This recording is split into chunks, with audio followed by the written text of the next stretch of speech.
సరే అయితే 107 రోజుల యుద్ధ ఫలితం భారత్‌పై ఏ విధంగా ఉంది? అలాగే వరల్డ్ పాలిటిక్స్‌లో ఎటువంటి ప్రభావం చూపిస్తుంది సార్?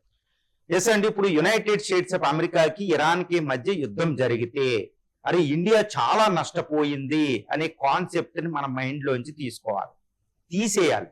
అక్కడ 107 రోజులు యుద్ధం జరుగుతుంటే పెట్రోలియం గ్యాస్ ఆగిపోయి ఆయిల్ ప్రైస్ గ్యాస్ ప్రైస్ పెరగొచ్చు, లేకపోతే ఆర్థికంగా రూపాయి విలువ పడిపోవచ్చు, ఇన్ఫ్లేషన్ పెరిగింది, ద్రవ్యోల్బణం, విదేశీ మారక ద్రవ్య నిల్వలు ఆగిపోయినాయి, ఇంకో 1% గ్రోత్ రేట్ పడిపోయింది.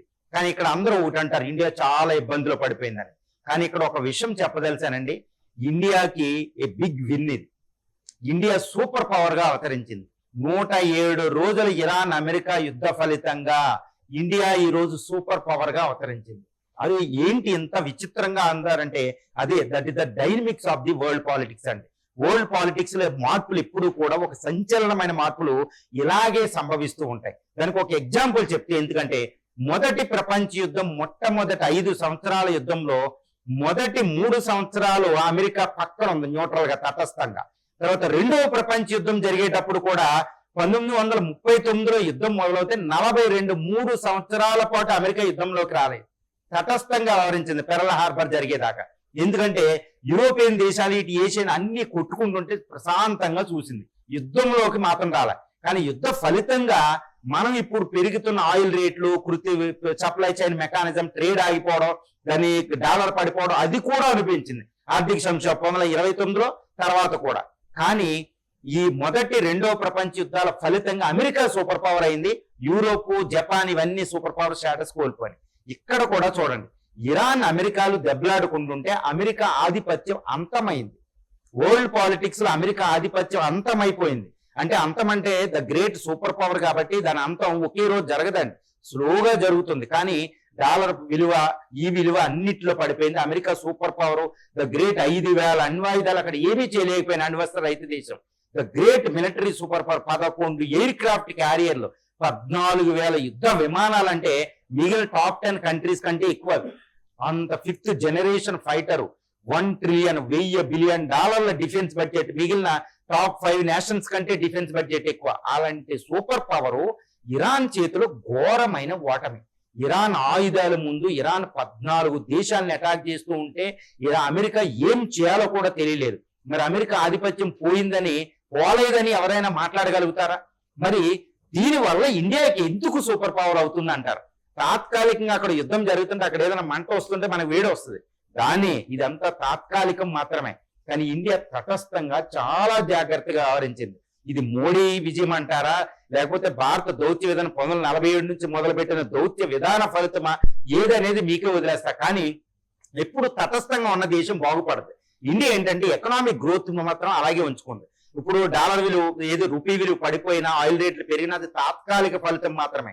మళ్ళీ ఆయిల్ ఏంటి, యుద్ధం జరిగేటప్పుడు ఈ యొక్క హర్మూజ్ స్ట్రైట్ కి ఆల్టర్నేటివ్ కనిపెట్టాం మనం. వెనిజులా ద్వారా, యుఏఈతో డీల్ ద్వారా, తర్వాత ఒమన్ తో డీల్ ద్వారా మనం వేరే ఆల్టర్నేటివ్ కనిపెట్టాం. తర్వాత స్ట్రాటజిక్ రిజర్వ్స్ ని ఎక్కువ చేసుకుంటాం. మన గుణపాఠాల నుంచి మనం నేర్చుకున్నాం. కాబట్టి ఆయిల్ సంక్షోభం దీర్ఘకాలికం కాదు, అది నెంబర్ 1. నెంబర్ 2 ఏంటంటే ఇరాన్ విజయం వల్ల ఇక్కడ గల్ఫ్ లో ఏమైందంటే ఇరాన్ కు ఆపోజిట్ గా ఉన్న యుఏఈలు, ఒమన్ ఇండియాతో డీల్ చేసుకోవాల్సి వచ్చినాయి, గుర్తుపెట్టుకోవాలి. అక్కడ అమెరికా యొక్క ఆధిపత్యం తగ్గేటప్పటికి నాటో దేశాలైన యూరోపియన్ యూతో ఇండియా ట్రేడ్ డీల్ జరిగింది మనకు అక్కడ ఇది. కాబట్టి చైనా ఇండియాలకి సూపర్ పవర్, చైనా ఇండియాలు తటస్థంగా ఉన్నాయి. మరి రష్యా కూడా తటస్థంగా ఉంది. కానీ రష్యా చైనా ఇండియాలతో ఇప్పుడు ప్రస్తుతం పోటీ పడలేదు, ఎందుకంటే అది చాలా విపత్కర పరిస్థితిలో ఉంది. అభివృద్ధి చెందిద్ది కానీ చైనా ఇండియాలతో పోట్లాడలేదు అనమాట. దాంతో కంపీట్ చేయడం చాలా కష్టం రష్యాకి. కాకపోతే ఇప్పుడు ఇండియా చైనాలో పాపులేషన్ లో ఆల్మోస్ట్ మనం 20%, అది 15% ఉండి, ఎకనామిక్ గ్రోత్ లో ఇండియా చైనాలు ముందుండి, సప్లై చైన్ మెకానిజం ఉండి, వరల్డ్ పాపులేషన్ 45% దాకా ఉండి, సూపర్ పవర్ స్టేటస్ కోసం చాలా జాగ్రత్తగా పావులు కదిపినాయి అనమాట. ఇప్పుడున్న సూపర్ పవర్ అమెరికా ఇక్కడ ఓటమి చెందింది. తర్వాత నాటో దేశాలు, యూరోపియన్ కాంటినెంట్ అక్కడ రష్యా ద్వారా ఓటమి చెందినాయి. ఒక రకంగా చూడండి ఎంతటి అద్భుతమైన పాలిటిక్స్ ఉంటాయంటే, ఇప్పుడు రష్యా ఉక్రెయిన్ యుద్ధం చేస్తుంటే రష్యాకి ఇండియా చైనాలు పరోక్షంగా సహాయం చేసినాయి. కాబట్టి యూరోప్ ఓడిపోయింది, నాటో విడిపోయింది.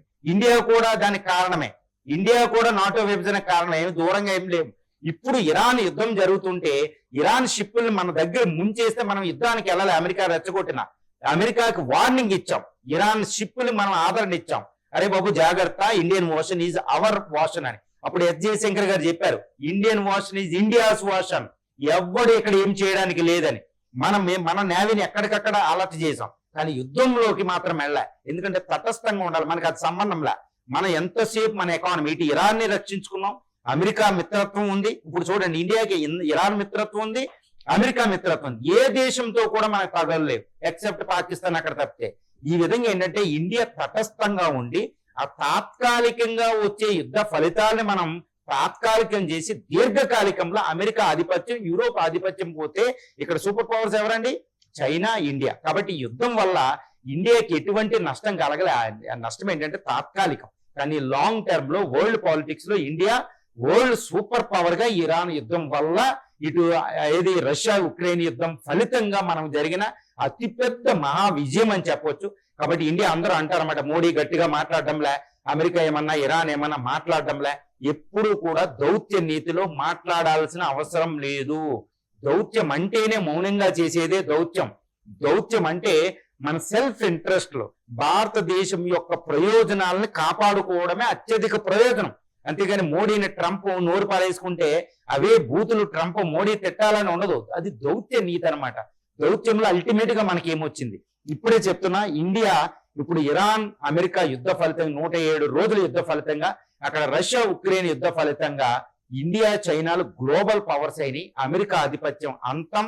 తర్వాత యూరోప్ కాంటినెంట్ 300 సంవత్సరాల యూరోప్ యొక్క ఆధిపత్యం అంతమైంది. కాబట్టి ఇప్పుడు ఇండియా చైనాలు కొత్తగా పవర్స్ గా అవతరించినాయి. అంటే అందరూ అంటారు ఏంటి, ఇరాన్ అమెరికా యుద్ధం వల్ల శాంతి డీల్ కుదిరితే అమెరికా అమెరికా ఎప్పుడు ఏంటంటే, అమెరికా అనేది డాలర్ ఉంటుంది, అన్నీ ఉంటాయి. కానీ అమెరికా ఇప్పుడు ఇంకొకసారి ఏ దేశం మీద కూడా అటాక్ చేయలే. గల్ఫ్ దేశాల్లో ఒక్క గల్ఫ్ దేశం కూడా అమెరికా మాట వినవు.